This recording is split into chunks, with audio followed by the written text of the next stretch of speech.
Assalamualaikum warahmatullahi wabarakatuh.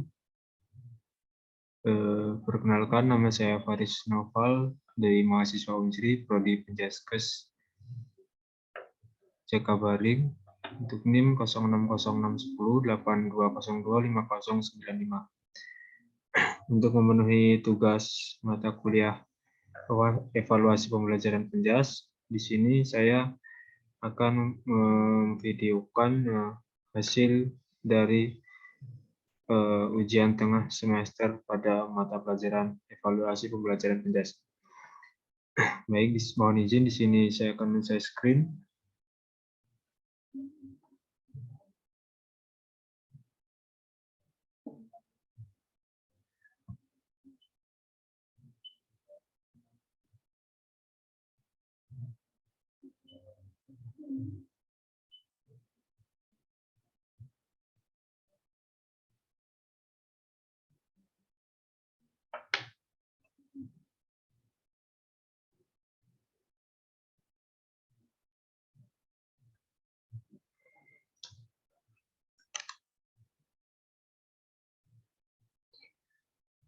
Baik, di sini saya mendapatkan tugas ujian tengah semester rangka evaluasi pembelajaran Penjas dengan dosen pengampu, yaitu yang pertama ada Dr. Yakrus, MKes, dan Ibu Destriani, MPD.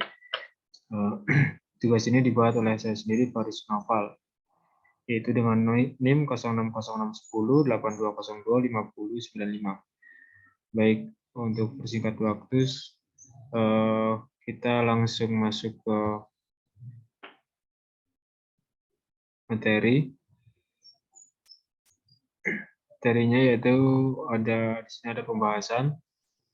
Yang pertama ada hakikat, yang kedua ada prinsip-prinsip, yang ketiga ada fungsi evaluasi pembelajaran, yang keempat ada kisi-kisi soal dan butir-butir soal pilihan ganda dan esai, yang kelima ada taksonomi Bloom dan keterampilan berpikir kritis.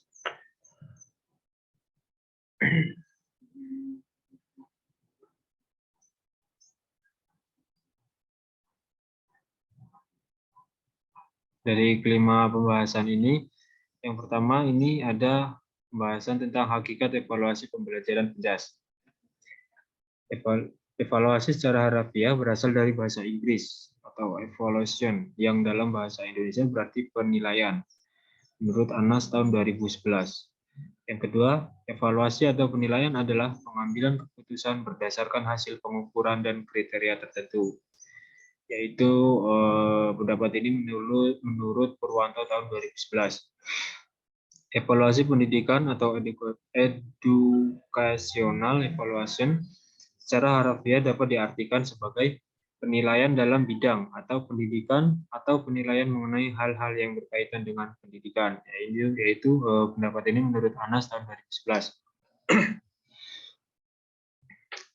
Menurut Lembaga Administrasi Negara atau LAN Indonesia, evaluasi pendidikan adalah proses atau kegiatan untuk menentukan kemajuan pendidikan dibandingkan dengan tujuan yang telah ditentukan. Yang kedua, usaha untuk memperoleh informasi berupa umpan balik atau feedback bagi penyempurnaan pendidikan. Untuk pembahasan kedua yaitu ada prinsip-prinsip dasar evaluasi.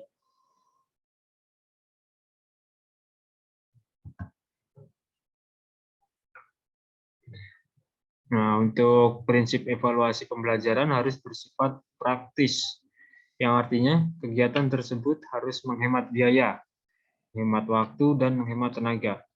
Pada prinsip ini sangat menekankan kemudahan guru untuk menyusun instrumen penilaian yang mudah digunakan tidak hanya untuk dirinya sendiri, tapi juga memungkinkan digunakan oleh guru lain. Prinsip umum evaluasi pembelajaran adalah ada dua, yaitu sebagai berikut. Yang pertama ada kontinuitas. Prinsip evaluasi pembelajaran yang pertama yaitu harus dilakukan secara kontinuitas atau berkelanjutan, sehingga terlihat keberhasilan antara kegiatan sebelumnya dan setelah melakukan evaluasi. Yang kedua ada komprehensif, artinya Evaluasi harus dilakukan secara menyeluruh untuk menilai beberapa aspek di dalamnya seperti afektif, kognitif, dan psikomotorik peserta didik.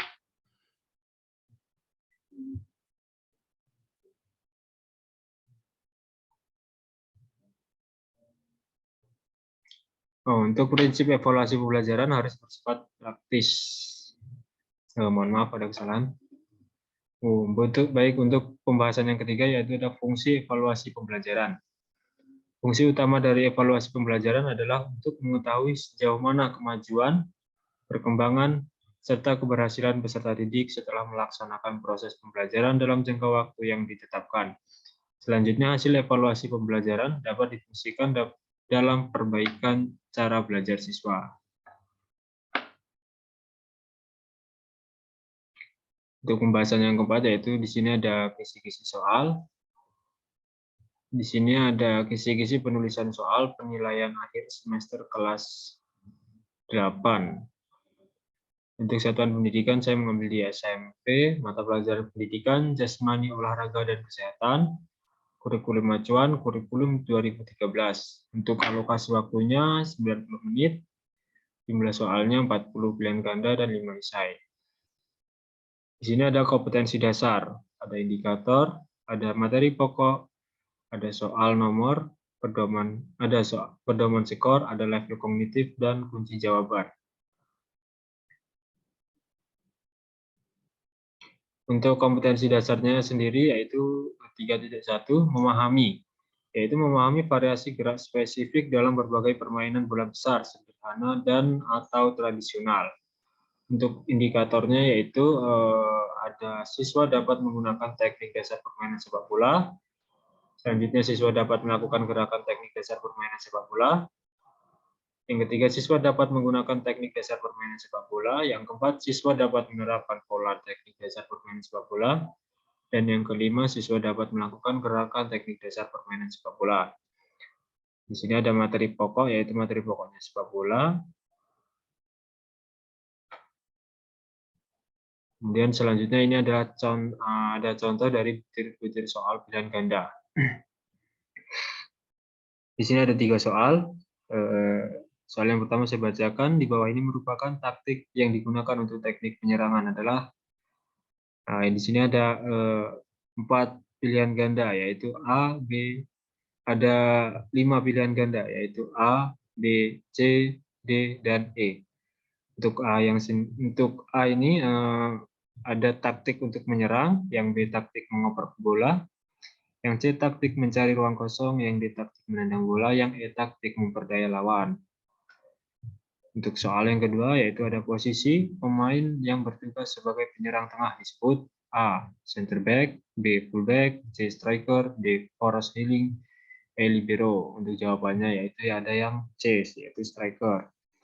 Soal nomor 3 ada pola pertahanan 1 jaga 1 di daerah pertahanan dinamakan A. Man to man, B. Zone marking, C. Zone defense, D. Total marking, total football. Jawabannya yaitu ada A, man to man. Selanjutnya yaitu ada pembahasan tentang taksonomi Bloom. Ada pengertian taksonomi Bloom dan klasifikasi taksonomi Bloom.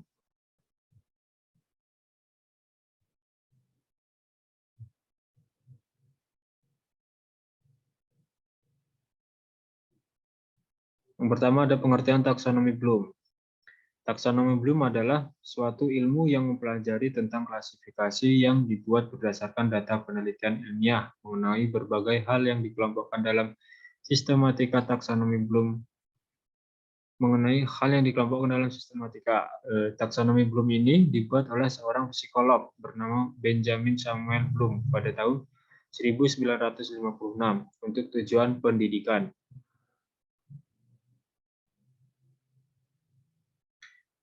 Bloom mengklasifikasikan tujuan pendidikan ke dalam 3 ranah, yaitu ada ranah kognitif, ranah afektif, dan ranah psikomotor, di mana setiap ranah dibagi lagi lebih rinci menjadi beberapa bagian. Nah, baik yang kedua ada klasifikasi taksonomi Bloom, yaitu seperti yang telah disebutkan sebelumnya, taksonomi ini dapat diklasifikasikan ke dalam 3 ranah, yaitu ranah kognitif, afektif, dan psikomotor. Berikut ini adalah ranah penjelasan mengenai 3 ranah tersebut, ranah kognitif, ranah efektif, dan ranah psikomotor. Menurut Tim Pusat Penilaian Pendidikan tahun 2019 halaman 3, dalam taksonomi Bloom ini yang direvisi oleh Cardwell dan Anderson dirumuskan 6 level proses berpikir, yaitu yang satu ada mengingat, yakni mengingat kembali suatu fakta atau gagasan. Yang kedua ada memahami, yaitu mampu menerjemahkan suatu konsep, kaidah, atau prinsip. Yang ketiga ada menerapkan, yaitu mampu memecahkan suatu masalah untuk menggunakan metode, konsep, atau prosedur. Yang keempat ada menganalisis, yaitu dapat mengenali, menguraikan, serta mengkritisi suatu struktur, bagian, atau hubungan. Yang keenam ada mengkreasi, yaitu dapat menghasilkan karangan, teori, klasifikasi, proposal, tulisan ilmiah, dan karya.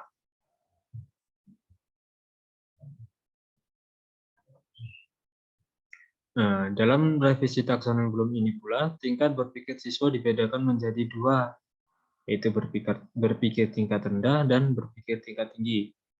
Menurut Resnick dan Thompson, dalam Dewanti tahun 2020 halaman 19, berpikir tingkat dasar hanya menggunakan proses terbatas pada hal-hal rutin dan bersifat mekanis. Sedangkan berpikir tingkat tinggi membuat peserta didik untuk menginterpretasikan, menganalisa, atau bahkan mampu memanipulasi informasi sebelumnya sehingga tidak monoton. Alam penerapannya, taksonomi Bloom harus memiliki indikator yang konkret sehingga mampu memberikan gambaran yang konkret pula pada penilaian kemampuan berpikir peserta didik. Indikator-indikator tersebut disebut sebagai kata kerja operasional atau disingkat KKO. Selanjutnya ada keterampilan berpikir kritis. Di sini terdapat berbagai pengertian berpikir kritis. Berpikir kritis merupakan keterampilan untuk menganalisis, menilai, mengevaluasi, merekonstruksi, serta mengambil keputusan yang mengarah pada tindakan yang rasional dan logis. Menurut King dan kawan-kawan tahun 2012. Dikutip dalam Educhannel tahun 2022, menurut Reinbold dan Wiener 2012 menyatakan bahwa berpikir kritis adalah keterampilan mengevaluasi argumen-argumen yang dibuat oleh orang lain dengan benar dan membuat sendiri argumen-argumen yang baik dan benar. Keterampilan berpikir kritis juga membuat keterampilan lainnya seperti keterampilan berkomunikasi dan informasi, serta kemampuan untuk memeriksa, melakukan analisis, menafsirkan, dan mengevaluasi bukti. Di sini ada indikator berpikir kritis. Untuk indikator berpikir kritis ini, yaitu merumuskan masalah, mengajukan hipotesis, disertai pendapat, melakukan dedukasi, melakukan induksi, melakukan perencanaan dan evaluasi, dan pengembalian keputusan dan tindakan. Indikator-indikator keterampilan berpikir kritis ini dikembangkan ke dalam aspek-aspek yang sederhana oleh Ahmad dalam Siti Zubaidah tahun 2010, bahwa keterampilan berpikir kritis dapat diidentifikasi berdasarkan aspek clarity atau kejelasan. Selanjutnya ada keakuratan, penelitian, kesesamaan, ketepatan, keterkaitan, kedalaman, keluasan, dan logika. Baik, terima kasih. Itulah tadi yang dapat saya sampaikan untuk tugas evaluasi pembelajaran PENCAS pada ujian tengah semester. Ada kurang dan lebihnya saya mohon maaf. Kepada Allah saya mohon ampun. Saya akhiri.